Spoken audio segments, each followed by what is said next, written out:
जी हाँ, भूल जाइएगा पिज्जा और बर्गर, चाट, समोसा और डोसा। आ गया इंटरनेशनल बिहार का लिट्टी चोखा। खाइएगा तो पाइएगा नहीं धोखा। ए मैडम, क्या रेट है आपका लिट्टी और चोखा का?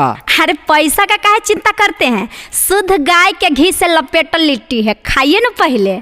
ये तो ऐसे कैसे खा ले? बगली में उतना पैसा रहेगा तब ना, पहले दाम बताइए तो। अरे कह दिए ना, पूरे मार्केट से सबसे सस्ता हमारा लिट्टी है। सुनिए,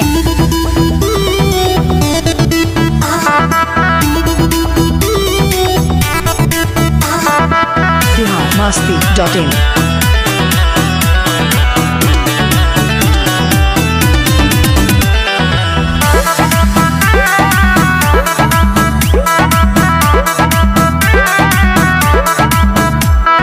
₹20 में हो खाला भर पेट, खाए पे नहीं लगाब बिरेट।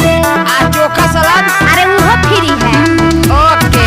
₹20 में हो खाला भर पेट, खाए पे नहीं लगाब बरेट। अरे एकरा से नीमन पकड़ा ना बा, लागत किरानू जोड़ा ना बा। आ भारत के मिट्टी बिहार के लिट्टी के जोड़ा ना बा। एहो भारत के मिट्टी बिहार के लिट्टी के जोड़ा ना बा। बहुत मजेदार है मैडम, थोड़ा सा चोखा दे दीजिए तो। चोखा तो इतना मजेदार है, कहने लायक नहीं। वाह। अरे लीजिए ना, चोखा जितना लीजिए फ्री है, इसीलिए तो कह रहे थे कि खाइए पहले, पैसा का चिंता मत कीजिए। मिलेगा चटनी, मिलेगा चोखा, मलिया से कहियो ना खाइएगा धोखा जी, खाइएगा धोखा। आप भी ना। निमन टेस्ट बा, बड़ी बेस्ट बा, खालो खालो या बाबू कमर रेट बा। आ गोल गोल लिट्टी ह चढ़ा ना बा, लागत किरानू जोड़ा ना बा। भारत के मिट्टी बिहार के लिट्टी के जोड़ा ना बा।